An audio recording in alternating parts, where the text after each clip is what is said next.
বসো বসো। কেন? এই তোমাকে বিল দেয়নি? কোম্পানি দিবে, কোম্পানি দিবে, তোমরা যাও দেখি। পরে যাবে, বরের তো আগে ঝাড়ন হবে। হাগো দাদা, বরের তো ঝাড়ন হবে নাকি? শুনে চুল টুল ভালো করে পরে ছাড়ে নেবে, পরে ছাড়ে নেবে, বুঝিস নি? এখন মাকে ক্লিয়ার না লাগবে, চুল কি ইয়া করবে? হাগো দাদা, মনে হয় কন্যাও দিবে।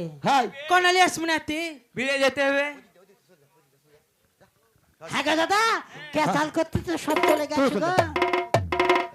হ্যাঁ গো দাদা, অস্ত্রপাতি জোরেলা জোরেলা, এই অস্ত্রপাতি না কে রে? তাই নাকি যেতে হবে নাকি তোমার? কোন দিক দিয়ে চলে গেছে? আরে যাবেই তো, হয়তো সবাই তো। হাগো তুমি কি আর খানা দাও দেখি দাদা। চলো, আর খাটের উপর উঠো না, নরম খাটে বসো না, নরম খাটটা ভাঙা যাইতে পারে রে। এই বাটিস ঝাঁকায়ো না